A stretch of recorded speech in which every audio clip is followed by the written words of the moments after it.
and CSC validation. Kailangan mo magpakita ng kasipagan at katapangan sa serbisyo. At bago ka ma-promote, kailangan ma-validate muna po ng DILG at CSC para makasiguro na ang tatanggap ng promotion ay karapat-dapat.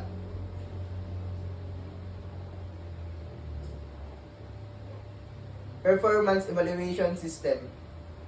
Section 11 of Republic Act Number 9263 establishes a performance evaluation system for BFP and BJMP personnel to be governed by rules and a code of conduct set by the BFP and DILG.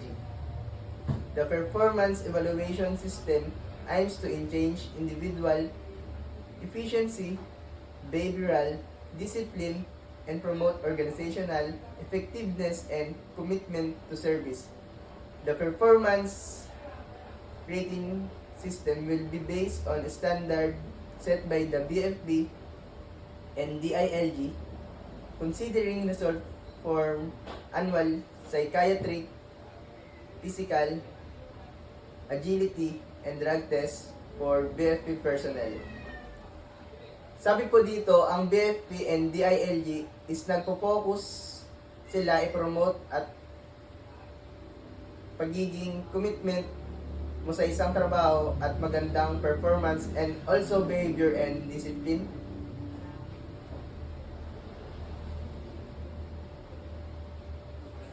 Rank and salary grades.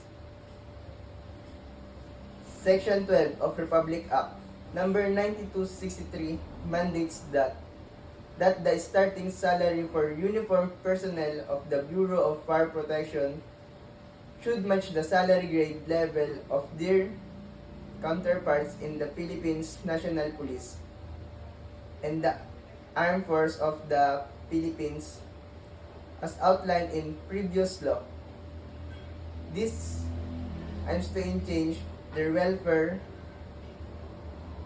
commitment to service, and professionalism. The base pay for uniformed personnel of the Bureau of Fire Protection will be adjusted according to a specific salary grades schedule based on their rank classification. For director, ang salary grades niya po is SG28, for chief superintendent SG27, for senior superintendent SG26, for superintendent SG25,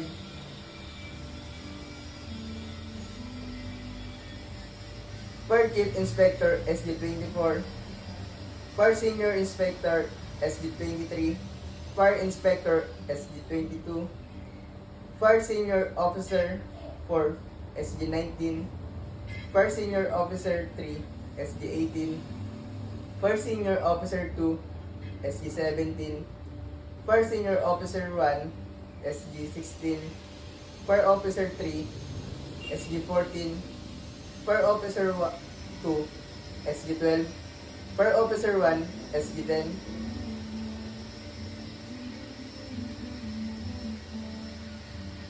Enforcement of the Fire Code. The Bureau of Fire Protection, under the Chief BFP, administers and enforces the Fire Code of the Philippines, with the Chief authorized to take further action as needed.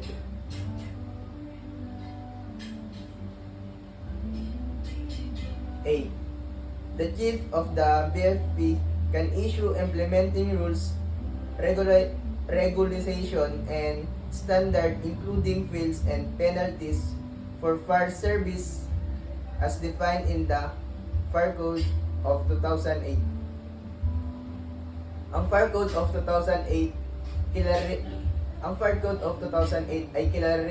ay kilala rin bilang Republic Act Number 9514, ay isang batas sa Pilipinas na nag-aayos ng batas para sa kaligtasan laban sa sunog.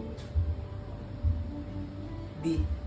reorganize the Bureau of Fire Protection as may be necessary and appropriate. Ang muling pag-aayos sa BFP ay isang mahalagang gawain para maiwasan ang mga sunog. C. The BFP will support and train fire volunteers and practitioners including mandatory competency, evaluation, and continuous professional education for practitioners. Yung BFP daw po ay handang magturo sa mga practitioner or sa mga mandatory. Example ko po dito yung ginagawa po dati nung senior high tayo na fire drill.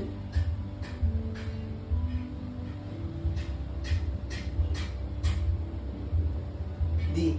The Government Procurement Reform Act of 2003 requires long-term agreement for the qualification of fire prevention, protection, investigation, rescue, paramedics, hazardous materials, handling, equipment, supplies, and materials.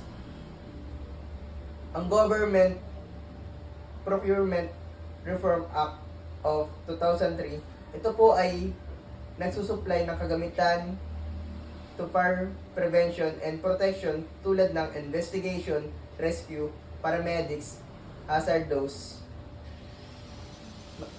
materials, handling equipment, supply, and materials.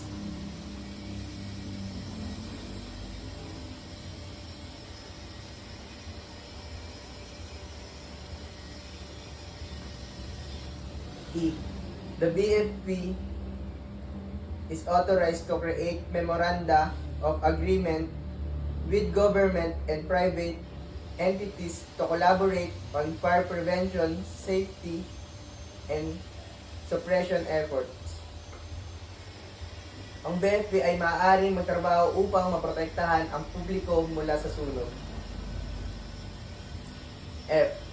The BFP can request assistance from police and local government agencies to enforce the Fire Code of 2008.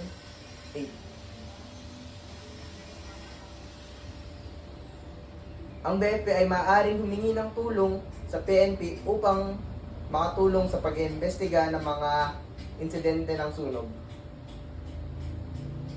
G. Fire Safety Inspector will inspect building at least annually and whenever permit are renewed.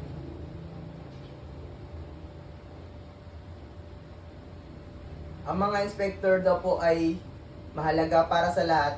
Tinutulungan po nila ang BFP na alamin ang posibleng panganib. H. The BFP can inspect building for hazard, ordering the removal of hazardous material or necessary of hazardous activities as per the Fire Code of 2008, requiring consent of single-family wedding unless a court order issue.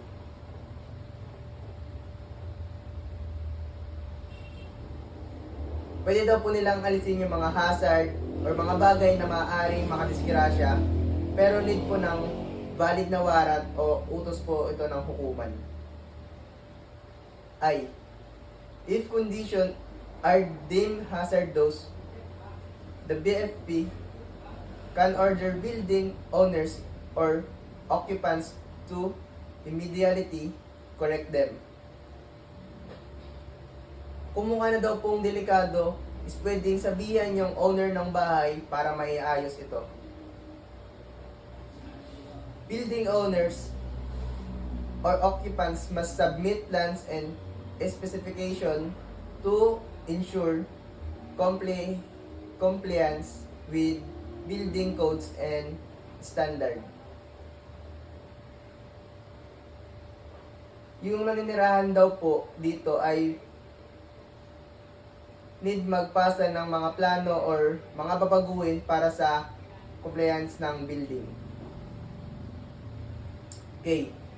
The BFP can issue stop work order for construction violating approved plans, permit or clearances specifying the violation that must be corrected before work resume.